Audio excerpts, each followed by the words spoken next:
My family has no idea that this trip will be the last time they ever see me. Honestly, I have no idea who this is for, but I think I just need it out of my head. The circumstances of my birth were complicated. I broke up 2 marriages, and my family has never been shy about how they feel about me for that. Only one of my brothers has gotten drunk enough to tell me to my face that he resents me for existing, but I know it exists within all of them, at least in some way. I'm much younger than all of my siblings, and there was so much that happened out of our hands that I made excuses for, but my whole life, I've never quite felt part of the family. As a child, I told myself we'd make up for lost time once I got older, and we could talk as equals. Now, at 23, I see glimpses of the life I wished I had, but in the end, I'm always too much trouble to be involved. I hear everything from my father. I had to find out my niece was in a car accident from him. I had to find out my other niece had a miscarriage from him. I had to find out my oldest brother had a brain tumor haphazardly on a phone call with my father, which he didn't even know I was unaware of. I've known for a while I'm the only one trying, but for the sake of my dreams, I've given every opportunity for them to let me in, but I just can't do it anymore. I have a psychiatric service dog who aids me with CPTSD. He is the single greatest thing to happen to me.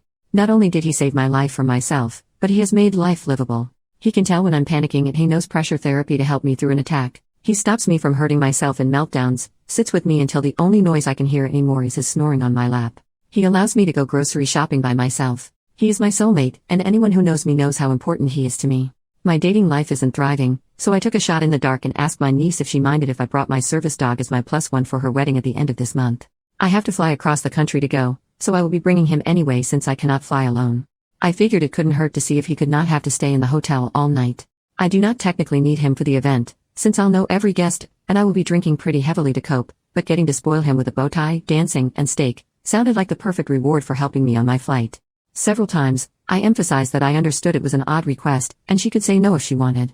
She was emphatic that he could come. She said even if I found a date, he could come. I was so excited. For once, I felt seen, I felt cared about, I felt valued, and then I got a call from my dad. No one wanted to make things awkward, but the mother of the bride was not okay with a dog being at the venue. I explained that he is a trained service animal and will not interrupt the ceremony in any way, and I'd of course remove him if he did. Still, he said they didn't like it. I was so tired of hearing everyone else's words through my father. He won't be around forever and sooner or later, they will have to start talking to me. I had one request, let the bride tell me. When I asked her, she said yes, and until she told me she changed her mind, I was under the assumption he could go. Well, I never heard back. My dad kept dropping hints when I call him, but I told him what my expectations were. When I RSVP'd, I put my dog as my +1 on the response to let them know I wasn't backing down this time. At this point, I didn't even care if she said he couldn't go. I just wanted to hear it from her. The next morning, I woke up to an email from my father. Not even a text, a dang email explaining that my niece didn't want to be the bad guy, but my dog was not welcome at the wedding. He said he was sorry, but he could still come with me to the hotel if I wanted. Something inside me broke, I think. I think I realized this is truly a helpless case. They are never going to respect me the way I crave them to. To this day, not one of our conversations has been started by them. I always initiate, and now, the one time I request a direct contact, I get an email. Family means everything to me.